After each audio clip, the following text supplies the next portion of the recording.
કેશુભાઈ આવે અંદર, કેશુભાઈ અંદર આવે. મારું વન રાવણ છે રૂડું વૈકુંઠ ને રે આવ.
ઠાકોરના ઠાકોર તારા બંધ દરવાજા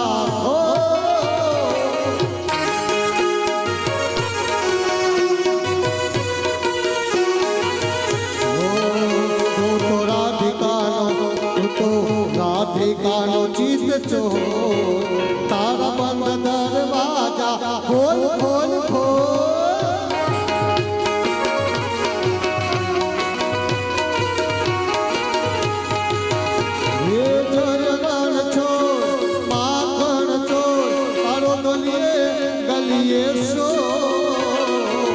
દુનિયાનો દાર બની તો કેમ બનો છે કઠોર.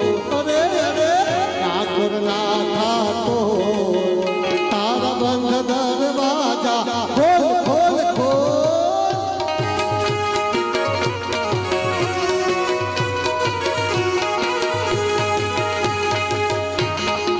હું તો તારે દ્વારે આવું તો આવો ઓ સામરિયા હોરી કજાલે રાવો.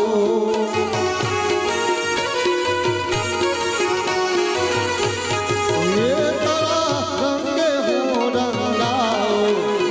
રંગાઉં ઓ સામરિયા ગુણલા તારા હું ગાઉં.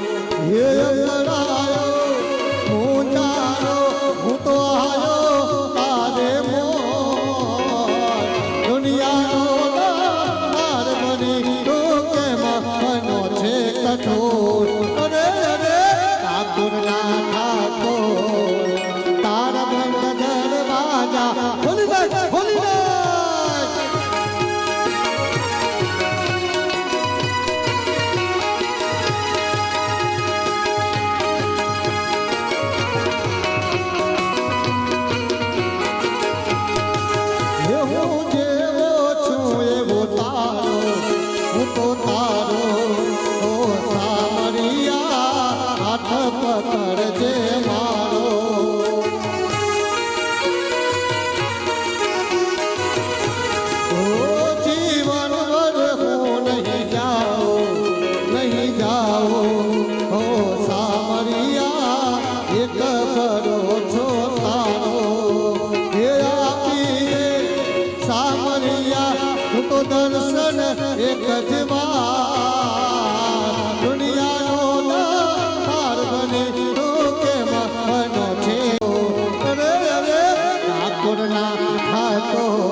કનજી હંગાતે રાધિકા જમના કાંઠે વનરાવન વટે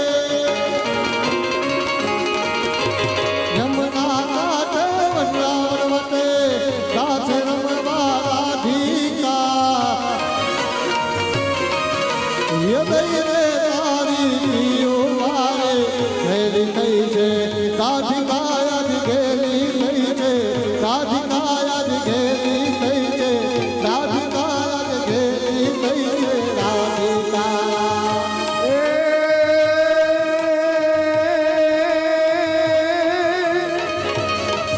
આ ગોકુળિયું ગમતું નથી જ રે અને જમના લાગે ખારી છે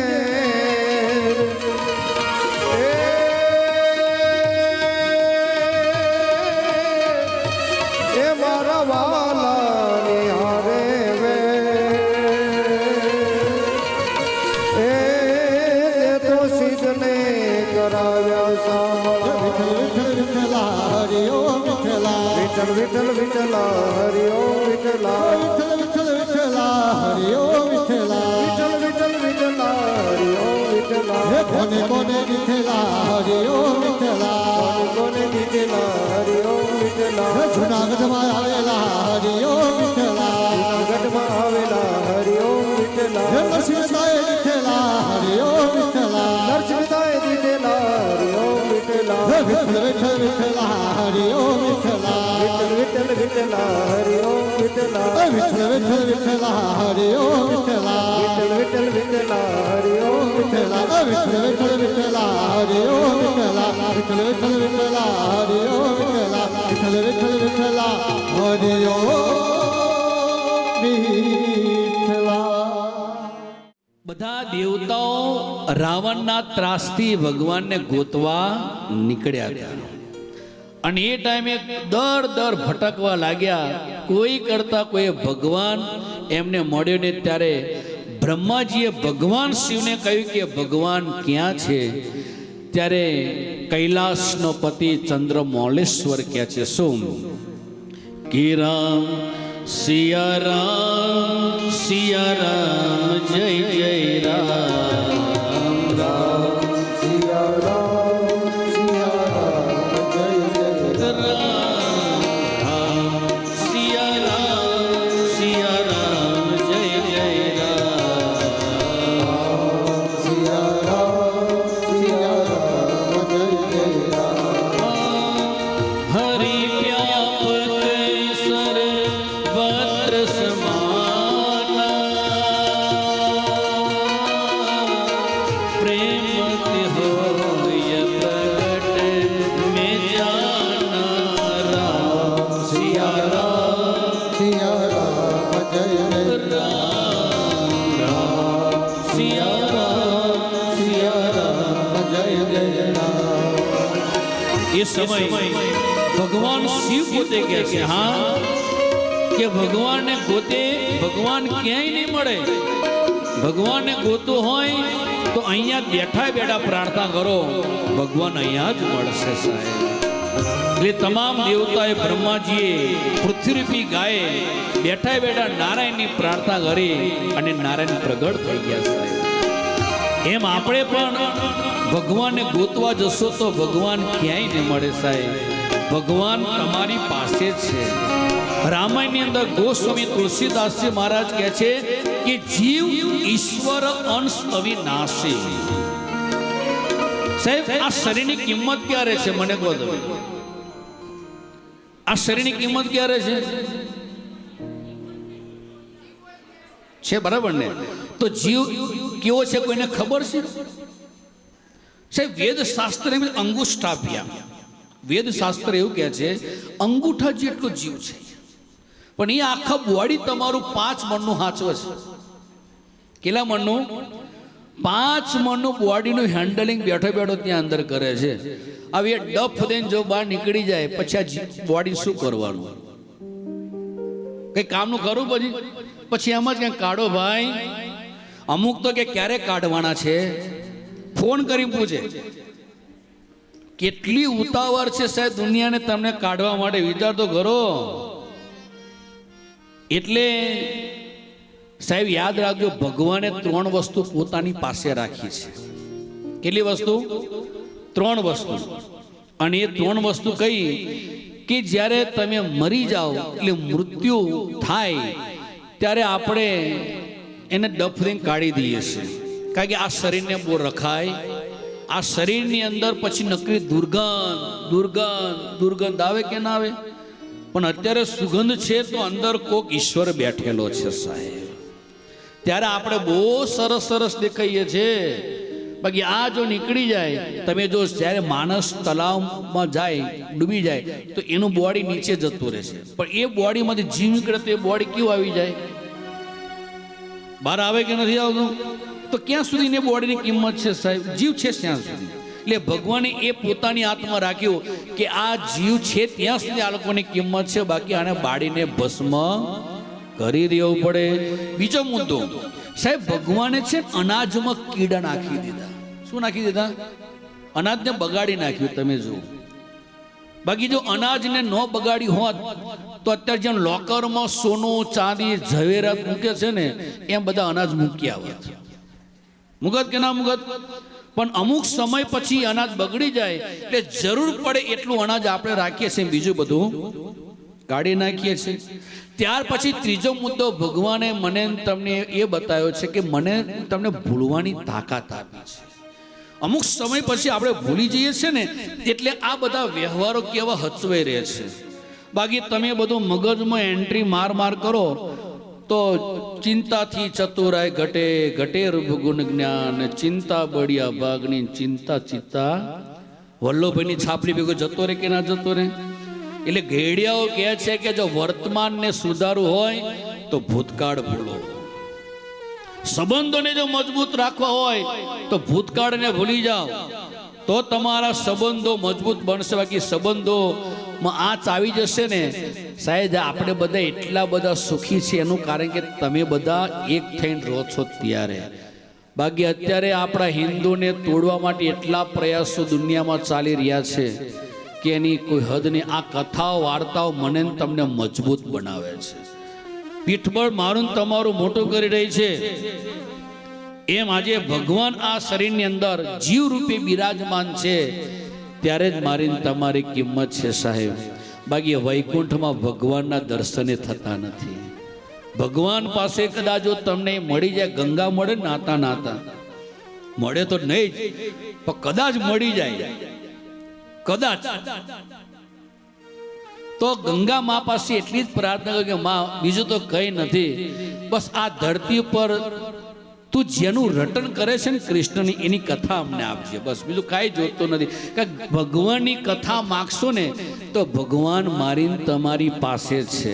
એટલે તમે જો હનુમાનજી મહારાજ સાહેબ સાકેતવાસ ના ગયા, હનુમાનજી મહારાજ ક્યાં? સાકેતમાં ના ગયા. બાકી રામે કહ્યું હતું કે ચાલ મારા સાકેતવાસમાં તને લઈ જાઉં, નહીં. હનુમાનજી મહારાજે ખુદ કહ્યું હતું કે એક તમારા સાકેતવાસની અંદર તમારી કથા છે. આવું ભગવાને કહ્યું, તમારી કથા ત્યાં છે? તો કે ના, ત્યાં કથા નથી. તો બસ મારે તો તમારી કથા જોઈએ છે. એટલે જ કોઈ પણ કથાકાર જ્યારે કથા કરે ત્યારે હનુમાનજી મહારાજનું આહ્વાન કરે છે અને બોલે છે कि आइए हनुमान बिराजिए, कथा करूं मति अनुसार, प्रेम सहित गादी धरूं, पधारो पवन कुमार सियावर रामचंद्र की जय। पवन सुत हनुमान की जय। बोलो भाई सब संतन की जय।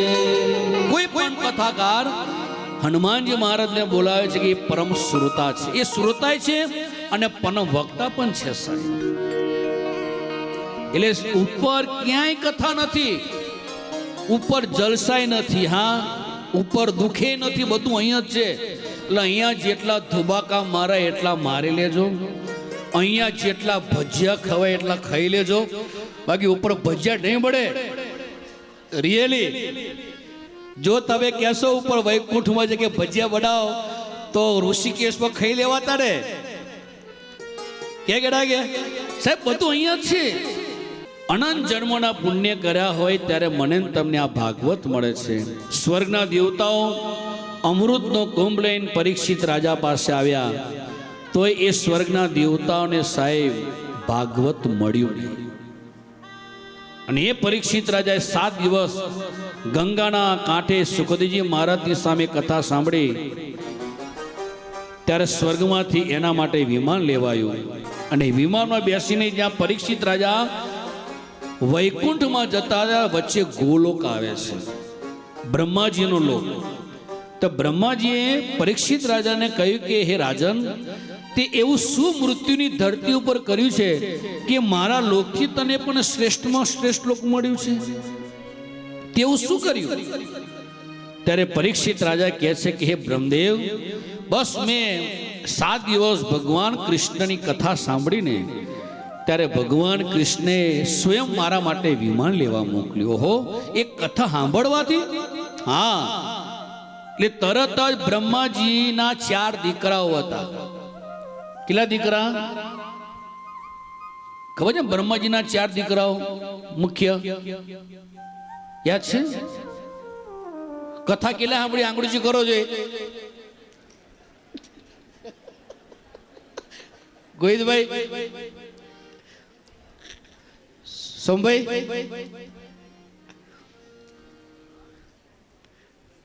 મારે તમારે લેસન લેવું પડશે થોડું થોડું. કેમ?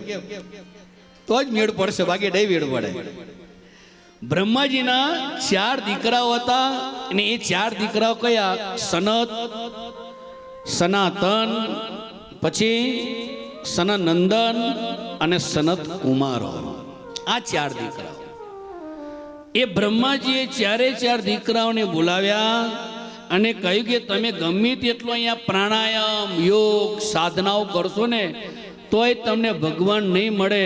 જો ભગવાનને મેળવવા હોય તો વૈકુંઠમાંથી તમે ગોલોકથી મૃત્યુની ધરતી ઉપર જાઓ, ત્યાં ભગવાનની કથા જ્યાં થતી હોય તો સાંભળો, અથવા તમે સ્વયં ભગવાનની કથા કરો તો જ ભગવાન તમને મળશે. આવું કોણ બોલ્યા? બ્રહ્માજી બોલ્યા. એટલે સ્વયં એ બ્રહ્માજીના માનસ પુત્રો છે ગોલોકમાંથી મૃત્યુની ધરતી ઉપર ભગવાનની કથા સાંભળવા આવ્યા. અને એ ભગવાનની કથા જ્યાં થાય ત્યાં ગોતતા હતા ને, તો સાહેબ સીધા ગોલોકમાંથી ક્યાં ઉતર્યા ખબર છે તમને? ક્યાં ઉતર્યા બોલો છે? બદ્રિક આશ્રમમાં ઉતર્યા. અને બદ્રિક આશ્રમમાં ગોતે છે ક્યાં કથા થાય, ક્યાં કથા થાય. એ ગોતતા ગોતતા સામે નારદજી મળ્યા. સાહેબ નારદજીનો ચહેરો એકદમ ઉદાસીન, એકદમ ઉદાસીન. બ્રહ્માજીના માનસ પુત્ર કહે છે સનત કુમારો, નારદજી તમારો આટલું બધું ચહેરો ઉદાસીન કેમ, ગરીબડું કેમ? શું તમને કઈ દુઃખ પડ્યું છે, ચિંતા થઈ ગઈ છે? અને એ ટાઈમે નારદજી સાહેબ સનત કુમારોનો કહે છે પેલા નારાયણને પ્રાર્થના કરે છે. સાંભળવા જોઈએ છે સાહેબ, જે નારદજીએ આ મૃત્યુની ધરતી પર જોયું ને એ સાંભળવા જેવું છે. બહુ લાંબુ વર્ણન કરવા જેવું નથી, બાકી બહુ વર્ણન કરીને તો મને લાગે 3-4 વાગી જશે. અને બીપી વાળા પાસે મને લાગે વારે દવાખાને લઈ જવા પડશે. પણ નારદજીએ સાહેબ કહ્યું છે શું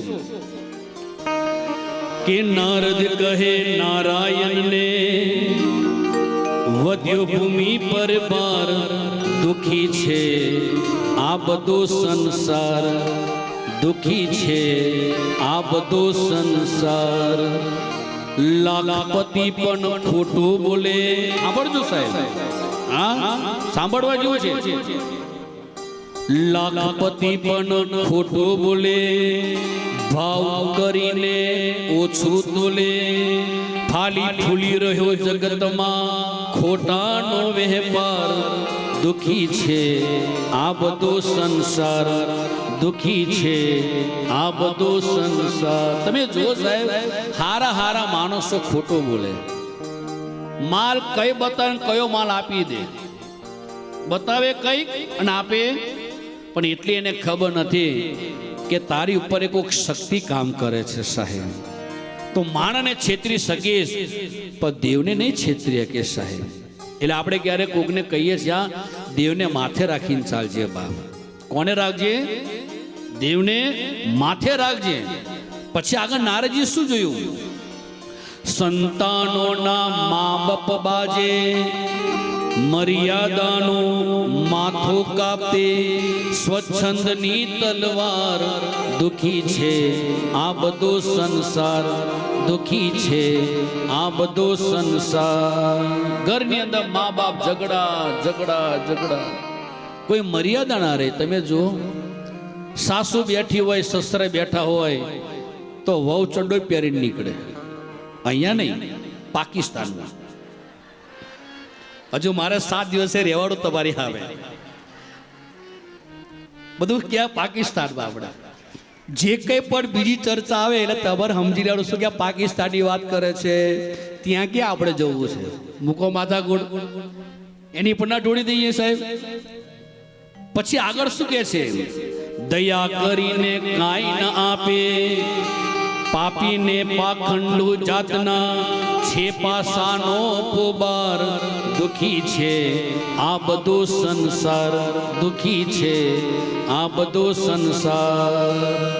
દયા હોય ખરે પણ કાંઈ ઘર ખિસ્સામાંથી કાઢે નહીં સાહેબ. આ જાત્રા શા માટે કરવી પડે?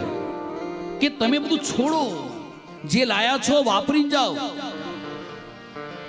જેટલું જીવનમાં ત્યાગ કરશો એટલી જીવનમાં મને તમને પ્રતિષ્ઠા મળશે. તમે જો તિરુપતિ બાલાજીમાં માણસ શું ત્યાગ કરે છે? વાડ કરે ને. અરે એવાય માણસો છે તિરુપતિ બાલાજીમાં કે હજુ નવા નવા વરઘોડિયાઓ લગ્ન કર્યા હોય, બેનની હાથમાંથી મહેંદી ના ગઈ હોય ને 10 દિવસ પછી પોતે તિરુપતિ બાલાજી જાય તોય સાહેબ એ ભગવાનને કહે છે કે તારા કરતા તું જ અમારા કરતા રૂપાળો છે સાહેબ. અમે રૂપાળા નથી, તું જ રૂપાળો છે સાહેબ. મુંડન કરી નાખે. વિચાર તો કરો, આ ત્યાગનું સમર્પણ છે. અને છેલ્લે કહે છે સ્નેહિતના ઝરણા સુકાયા, પવન બધે ઝેરી ફૂંકાયા, જીવવા જગતમાં આજે થઈ છે મારા માર, દુખી છે આ બધો સંસાર, દુખી છે આ બધો સંસાર. બસ જીવવા માટે તમે જોવા જાઓ, એકબીજાને આત્મહત્યાઓ કરે, મારી નાખે. આવડે સાહેબ આ શું કર્યા લોકોએ પુલાવ ગામની અંદર શું કર્યું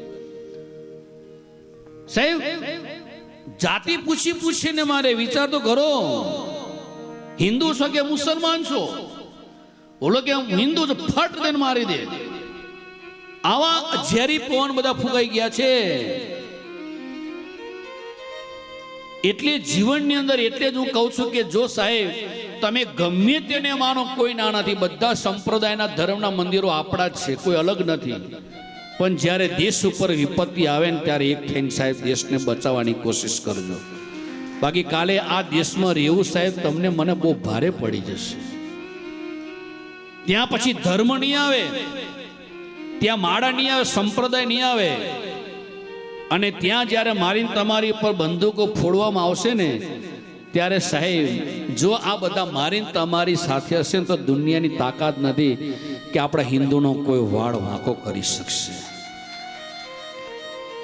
એમ અહીંયા નારદજીને સાહેબ આમ છેક વૈકુંઠમાંથી આ ધરતીને સરસ જાણીને, રૂપાળી જાણીને, સુંદર જાણીને એ પોતે ફરવા આવ્યા. પણ ઘરે ઘરે ઝઘડા, ઘરે ઘરે અશાંતિ, અને મંદિરોમાં તમે જોવા જાઓ માથાકોટ, ઝઘડાઓ.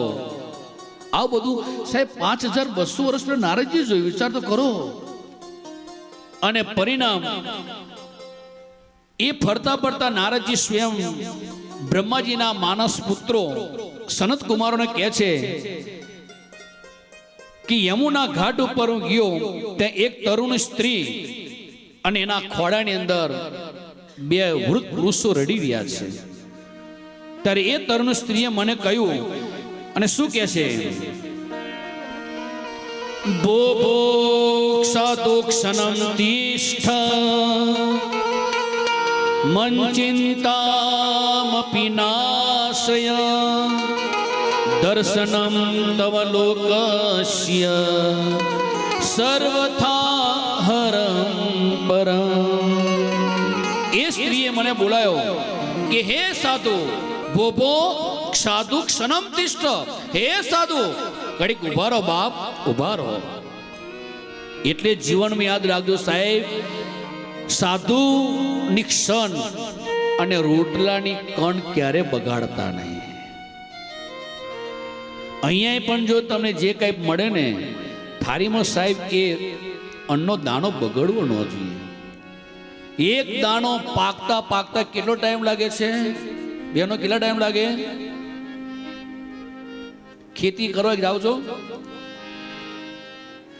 તમે તો બધા બહુ હારા કહેવાઓ રિયલી, કે આટલા લાઇટિંગમાં તમે જોવા મળો. આવો કાઠિયાવાડમાં, અમારા કાઠિયાની ઘણી બધી બહેનો સવારમાં 3:30 4, 4:30 નીકળી જાય ગાડું લઈને, અને બપોરે 12 વાગ્યા સુધીને એ ખેતીની અંદર કામ કરે. અને તમારે તો કાંઈ ને જે કર્યું અમને કરે. પહેલાના બહેનો ખેતી કરતા હતા, નતા કરતા નહીં, પણ ક્યારેક 12 મહિને છે ને ખેતરમાં જઈને સાહેબ ટાઢું ખાવું. એટલે ખેતરપાળ દેવતાઓને પણ એમ થાય કે મારી માલકીન આજે આવી મને મળવા. એને એમ થવું છે કે આજે મારી માલકીન આજે મને મળવા આવી. 12 મહિને ખેતરની અંદર એ ખેતરપાળ દેવતાઓ પણ તમને જેને બહુ સાહેબ. પણ એક ઘઉંનો એક કણિકો પાકતા પાકતા 90 દિવસ લાગે. કેટલા દિવસ? 90 દિવસ. અને એ 90 દિવસ પછી જ્યારે તમારી ઘરે આવે ત્યારે કણિકો વિચાર કરે કે આ જે આટલું બધું તાપ ને તડકો વેઠી વેઠીને હું આવ્યો છું, તો કોના પેટમાં જઈશું? અને એ ટાઈમે જ્યારે આપણા થાળીમાં પડે અને પછી એ બગાડ થાય ત્યારે એ ગટરમાં નાખી દેવાય. ત્યારે કણિકો એમ કે સાલું છેલ્લે તો મારે ગટરમાં જ જવાનો વારો આવ્યો ને. એટલે અન્ન શું છે સાહેબ? વેદ શાસ્ત્રની અંદર બ્રહ્મ છે. અન્નમ બ્રહ્મ, અન્ન બ્રહ્મ છે સાહેબ. અન્નનો ક્યારે બગાડ નહીં કરવાનો. એમ અહીંયા ભક્તિ દેવી કહે છે, હે સાધુ ક્ષણિક ઉભા રહો.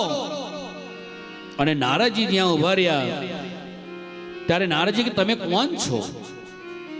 તો કે હું ભક્તિ છું. ઓહો, સ્વયં ભક્તિ તું? હા. આ બંને કે મારા દીકરા જ્ઞાન અને વૈરાગ્ય. શું કામ રડો છો? કે મારા દીકરાઓ ઘરડા થઈ ગયા અને આજુબાજુના સ્ત્રીઓ બધી નદીઓ છે, ગંગા, યમુના, ગોદાવરી, કાશી, સિંધુ. નારદજી વિચારમાં પડી ગયા કે મા યુવાન ને દીકરા ઘરડા છે, કેવું લાગે? આ કળિયુગ ના કહેવાય? અત્યારે આવું છે. તમે જોવા જાઓ, ઘણી માતાઓ યુવાન એના દીકરાઓ તમે ધોરાવાડ આવી ગયા હોય, હાવ ઘરડો થઈ ગયો હોય, અને માં રૂસપુષ્ટ હોય સાહેબ, મજબૂત. અને એ ટાઈમે ભક્તિ દેવી કહે છે કે સાધુ સાંભળો. અને શું કહે છે? ઉત્પન્ને દ્રવિડે સાહ વૃદ્ધિ કર્ણાટકે ગતા ક્વચિન મહારાષ્ટ્રે ગુર્જરે જીર્ણતામ ગતા. ભક્તિ દેવી કહે છે કે હે નારદજી, મારી ઉત્પત્તિ દ્રવિડ દેશમાં થઈ, વૃદ્ધિ કર્ણાટકે ગતામ, કર્ણાટકની અંદર મારી બાલ્ય અવસ્થા વીતી, ક્વચિન મહારાષ્ટ્રમાં મોટી થઈ, પણ ગુર્જરે જીર્ણતામ ગતા, ગુજરાતમાં ગરડી થઈ ગઈ. તો સારું, ગુજરાતમાં ભક્તિ કેવી ગરડી બતાવી, તો કયું ગુજરાત હશે? એ પણ પ્રશ્ન થવો જોઈએ. આ ગુજરાત, આ મહારાષ્ટ્ર, આ રાજસ્થાન, આ યુપી, બિહાર, એ બધું તો આવડે પડ્યું. બાકી પહેલા તો શું હતું? અખંડ એક ભારત જ હતું સાહેબ. મને કોઈ વ્યક્તિએ પ્રશ્ન કર્યો કે બાપજી, રામ કાઠિયાવાડમાં આવ્યા છે? મેં કહ્યું આવ્યા છે ભાઈ, શું વાંધો આવે? કાઠિયાવાડમાં આવ્યા તો ગુજરાતમાં આવ્યા છે રામ? પહેલા તો અખંડ એક ભારત જ હતું સાહેબ. પછી તો આ બધું રાજ્ય બન્યા. એટલે એ સમયનું ગુજરાત છે ને પંજાબ બાજુ આવેલું હતું. કઈ બાજુ? પંજાબની અંદર એક પ્રાંત હતો ગુજરાત પ્રાંત. આપણું ગુજરાત નહીં, આપણે તો જલસા છે સાહેબ, ધુબાકા છે. પીઝા, સબવે, બર્ગર, ચીપોટલી, આંટવો, ઢોકળા, જલસા છે સાહેબ. છે કે નહીં? આવું કે વડે ખરું? ગુજરાત જેવું ખાણી પીણી ક્યાંય ને કેશુભાઈ જલસા છે. સવારે ભજીયા આવડે, તમે હાજે તો બપોરે જોવો આવડે. એટલે કહેવાનો મતલબ કે ભક્તિ દેવી જ્યારે પોતાના દીકની વાત કરી કે જો મારા દીકરાઓને બુઢાપો દૂર નહીં થાય તો ઇદમ સ્થાને પરિત્યજ્ય વિદેશે ગમ્ય તે મયા. બસ હું આ સ્થાન છોડીને ગુજરાત યાની કે ભારત છોડીને ચાલી જઈશ. આવું ભક્તિ બોલી સાહેબ. આ જો ભક્તિ ભારત છોડીને ચાલી જાય તો ભારતમાં ભક્તિનો મહિમા જ ના રહે. પછી રે તો પછી ભક્તિ કરવા માટે આપણે વિદેશ જવું પડે ને. પણ અત્યારે એટલું તો હું કહી શકું સાહેબ, જેટલી અહીંયા ભક્તિ છે ને એટલી જ વિશેષ ભક્તિ અમેરિકા, લંડન, કેનેડા, ઓસ્ટ્રેલિયામાં છે સાહેબ. કારણ કે જ્યાં મારા હોલની અંદર મારો સત્સંગ થાય તમે જો એ લોકો તૈયાર થઈને આવે. કારણ કે એ લોકોને તો આવો બધો માહોલ ક્યારેક ક્યારેક જાણવા મળે. અને આપણે તો રોજે રોજ પકડાતું હોય, રોજે રોજ ઓટલા તોડતા હોય, રોજે રોજ સિંગો આમ શું કરતા, સિંગોને દાણા કાઢતા હોય. આ ત્યાં તો સાહેબ એવું મળે ને બધું ફ્રેશ જ લાવવાનું હોય. પણ આવી જો ગરબા હોય, કથા હોય, જ્યાં હોય એટલા બધા રાજી થઈ જાય. ત્યાંય પણ સાહેબ ભક્તિ બહુ છે. આપણી કથાઓ આ વિદેશમાં પણ એટલી થાય છે. ત્યારે નારદજી કહે છે, દેવી હું તારા દીકરા માટે ઉપાય કરીશ, ચિંતા ના કરતી, પણ તારે આ ભારત છોડીને જવા નથી. નારદજીએ કાનની અંદર સાહેબ એ જે ભક્તિ દેવીના બે દીકરાઓ જ્ઞાન ને વૈરાગ્ય ને વેદ વેદાંતોના ઘોષ કર્યા, પણ પાછા ઊભા થઈને બગાસા ખાઈને પાછા સૂઈ જાય. નારદજીને ચિંતા થવા લાગી અને એ ટાઈમે આકાશવાણી થઈ અને આકાશવાણીમાં કહ્યું કે સત્કર્મ કરો, સત્કર્મ કરો, સત્કર્મ કરો. પણ સત્કર્મ કયું? સત્કર્મ તો કયું સત્કર્મ?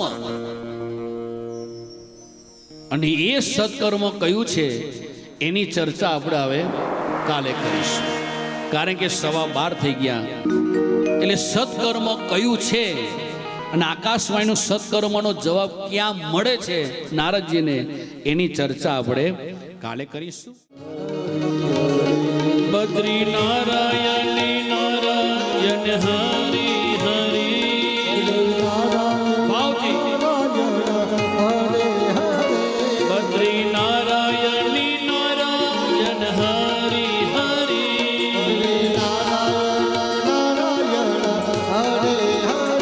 બદ્રી નારાયણી નારાયણ હરી હરી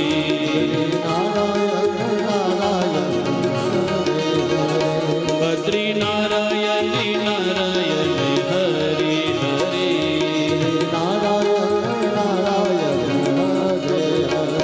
હરિ ઓમ નમો નારાયણાય, ઓમ નમો નારાયણાય, હરિ ઓમ નમો નારાયણાય, હરિ ઓમ નમો નારાયણાય. શેષે નારાયણી નારાયણ હરી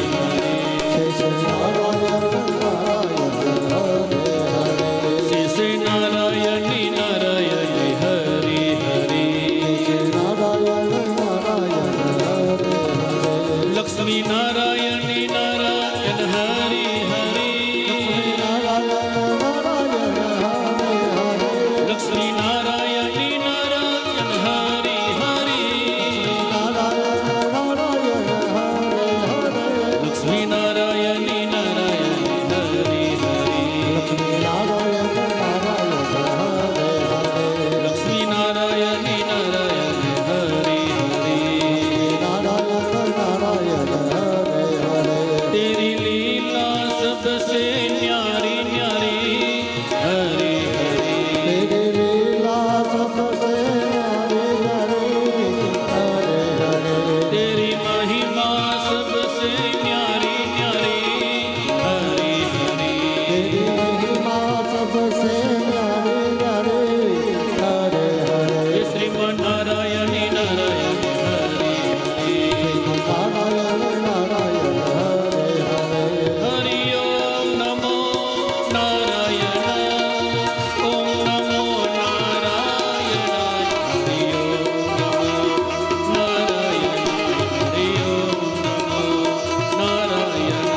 સત્યનારાયણી નારાયણી હરિ હરિ નારાયણ નારાયણ હરે હરે બોલો નારાયણી નારાયણી હરિ હરિ બોલો નારાયણ નારાયણ હરે હરે સૂર્યનારાયણી નારાયણી હરિ હરિ નારાયણ નારાયણ હરે હરે જય જય નારાયણી નારાયણી હરિ હરિ જય જય નારાયણ નારાયણ હરે હરે શ્રીમન નારાયણી નારાયણી હરિ હરિ નારાયણ નારાયણ હરે હરે ધીર ધીર ધે રાધે રાધે નંદગાંव में बरसाना में रीत में गिरिराज में मथुरा में द्वारिका में डाकर में साइला में ऋषिकेश में राधे राधे राधे राधे राधे राधे राधे राधे राधे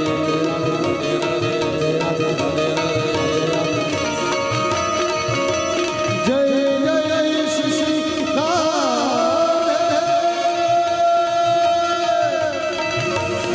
जय जय श्री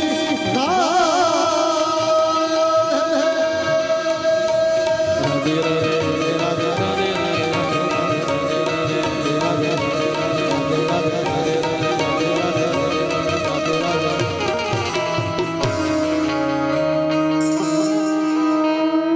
बोलो श्री रामचंद्र भगवान की द्वारिका धीश की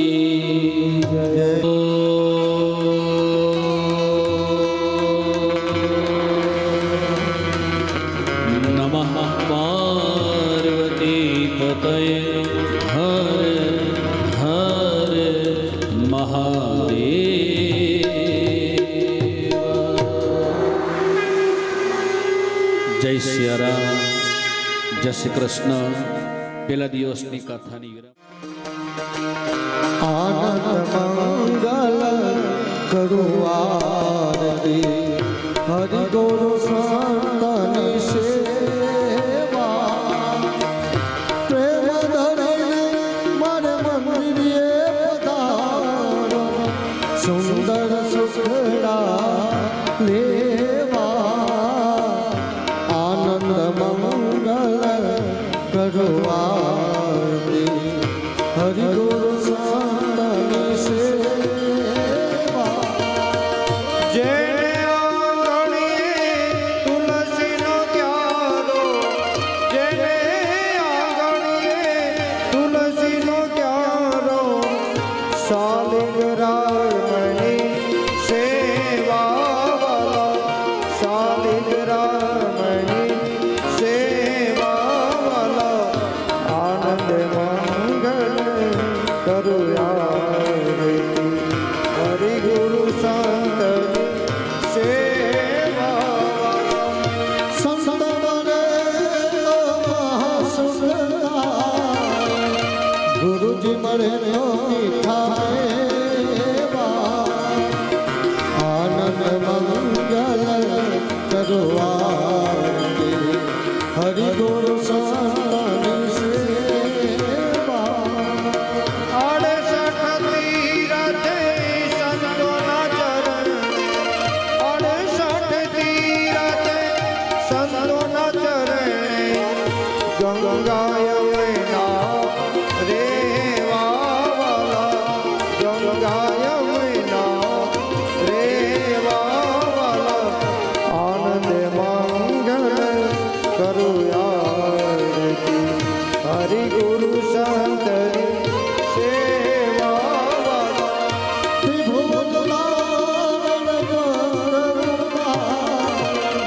અકળ સ્વરૂપી એવા આનંદ મંગલ કરો આરતી હરિ ગુરુ સંતની સેવા કાને કુંડળ માથે મુગટ, કાને કુંડળ માથે મુગટ, શ્યામ સુંદરની સેવાવાલા, શ્યામ સુંદરની સેવા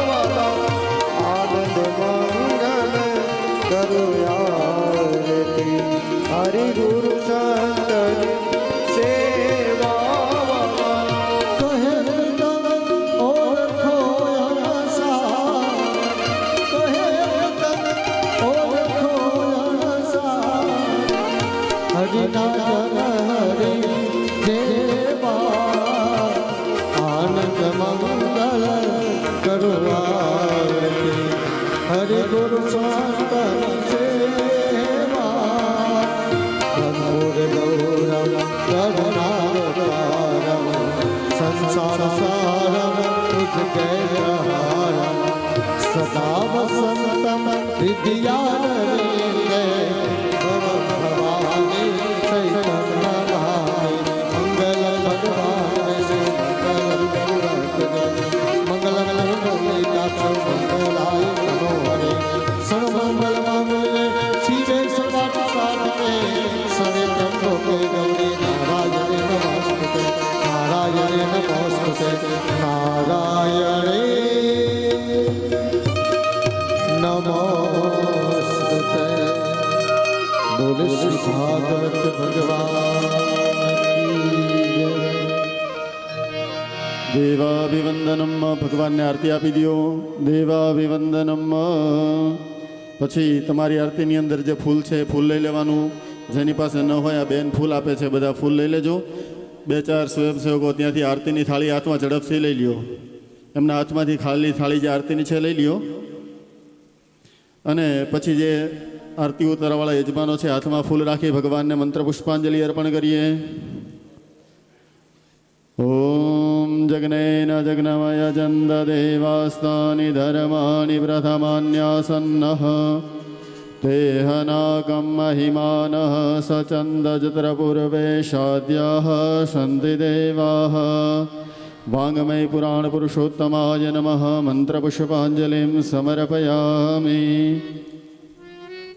અહીંયા થાળી મૂકવામાં આવે છે, એની અંદર બધા ફૂલ મૂકી આપજો.